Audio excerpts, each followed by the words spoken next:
Chapter 9. The Quran is borrowed from both Jewish and Christian myths. The doings and sayings of Moses and Abraham and Jesus, being so ill-founded and so inconsistent, as well as so often immoral, one must proceed in the same spirit of inquiry to what many believe is the last revelation, that of the Prophet Muhammad and his Quran or recitation. Here again, the angel or archangel, Gabriel, is found at work, dictating surahs or verses to a person of little or no learning. Here again are stories of a Noah-like flood and injunctions against idol worship. Here again the Jews are the first recipients of the message, and the first both to hear it and to discard it.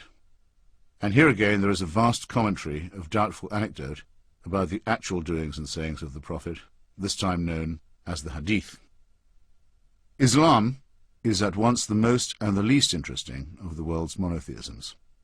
It builds upon its primitive Jewish and Christian predecessors, selecting a chunk here and a shard there, and thus if these fall, it partly falls also. Its founding narrative likewise takes place within an astonishingly small compass, and relates facts about extremely tedious local quarrels. None of the original documents, such as they are, can be contrasted with any Hebrew or Greek or Latin texts. Almost all of the tradition is oral, and all of it is in Arabic. Indeed, many authorities agree that the Quran is only intelligible in that tongue, which is itself subject to innumerable idiomatic and regional inflections. This would leave us on the face of it with the absurd and potentially dangerous conclusion that God was a monoglot.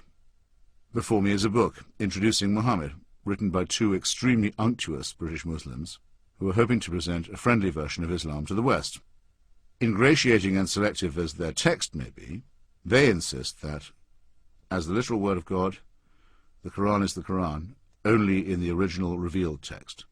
A translation can never be the Quran, that inimitable symphony, the very sound of which moves men and women to tears.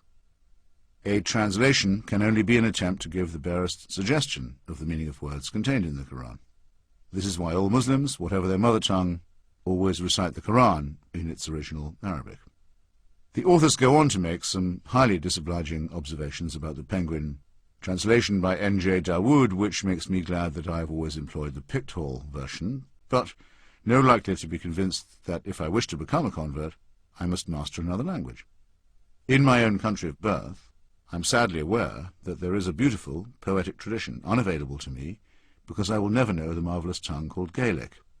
Even if God is or was an Arab, an unsafe assumption, how could he expect to reveal himself by way of an illiterate person who in turn could not possibly hope to pass on the unaltered, let alone unalterable, words? The point may seem minor, but it is not.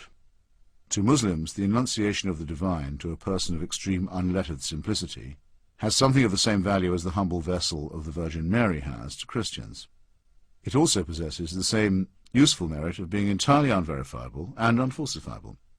Since Mary must be presumed to have spoken Aramaic and Muhammad Arabic, it can, I suppose, be granted that God is in fact multilingual and can speak any language he chooses. He opted in both cases to use the Archangel Gabriel as the intermediate deliverer of his message. However, the impressive fact remains that all religions have staunchly resisted any attempt to translate their sacred texts into languages understanded of the people, as the Cranmer prayer book phrases it. There would have been no Protestant Reformation if it were not for the long struggle to have the Bible rendered into the Vulgate, and the priestly monopoly therefore broken. Devout men like Wycliffe, Coverdale, and Tyndale were burned alive for even attempting early translations. The Catholic Church has never recovered from its abandonment of the mystifying Latin ritual, and the Protestant mainstream has suffered hugely from rendering its own Bibles into more everyday speech. Some mystical Jewish sects still insist on Hebrew and play Kabbalistic word games even with the spaces between letters, but, among most Jews too, the supposedly unchangeable rituals of antiquity have been abandoned. The spell of the clerical class has been broken. Only in Islam has there been no reformation, and to this day any vernacular version of the Quran must still be printed with an Arabic parallel text. This ought to arouse suspicion, even in the slowest mind. Later Muslim conquests, impressive in their speed and scope and decisiveness, have lent point to the idea that these Arabic incantations must have had something to them.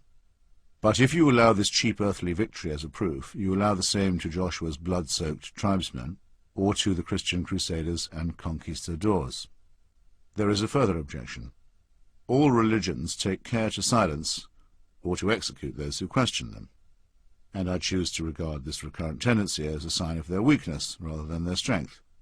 It has, however, been some time since Judaism and Christianity resorted openly to torture and censorship.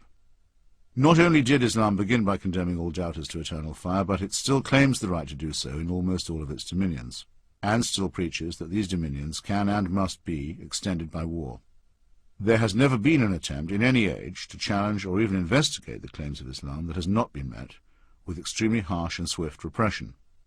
Provisionally, then, one is entitled to conclude that the apparent unity and confidence of the faith is a mask for a very deep and probably justifiable insecurity.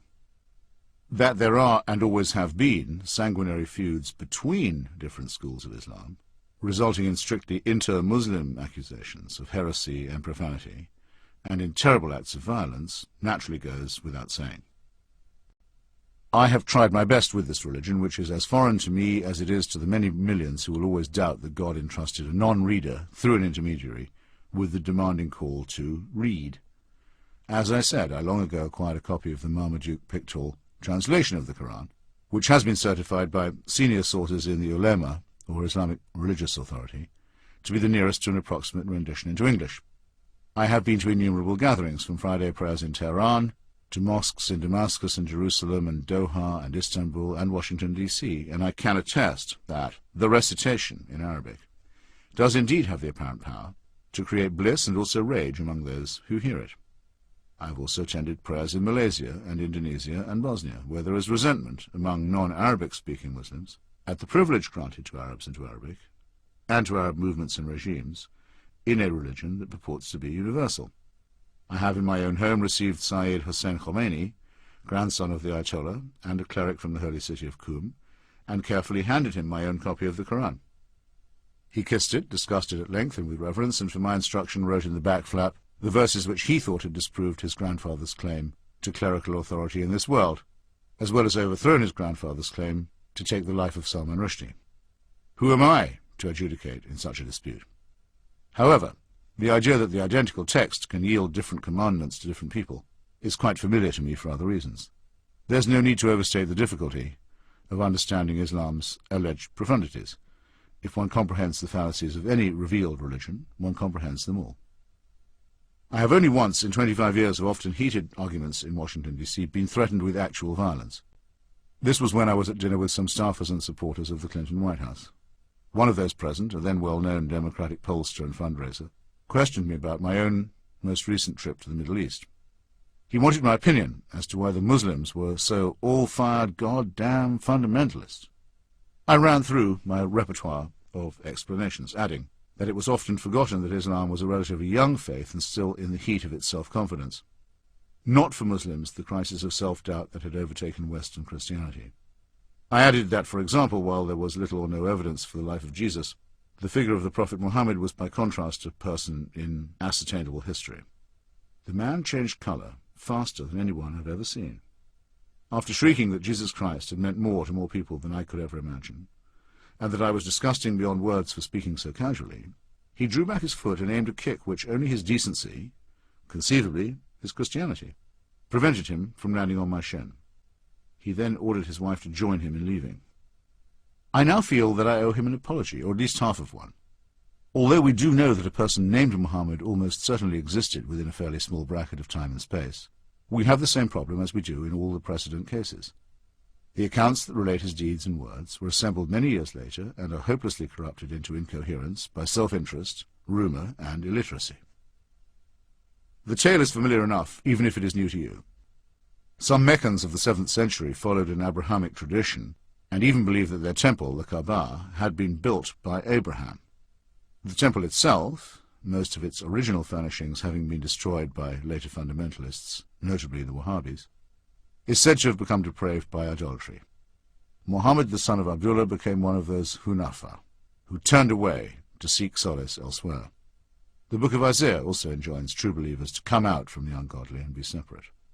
Retiring to a desert cave on Mount Hira for the month of heat or Ramadan, he was asleep or in a trance, I'm quoting Pictoul's commentary, when he heard a voice commanding him to read.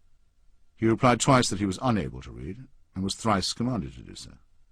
Eventually asking what he should read, he was further commanded in the name of a Lord who created man from a clot of blood. After the angel Gabriel, who so identified himself, had told Muhammad that he was to be Allah's messenger and had departed, Muhammad confided in his wife, Khadijah. On their return to Mecca, she took him to meet her cousin, an elderly man named Waraka ibn Nufal, who knew the scriptures of the Jews and Christians. This whiskered veteran declared that the divine envoy who once visited Moses had come again to Mount Hira. From then on, Muhammad adopted the modest title of Slave of Allah, the latter word being simply the Arabic for God.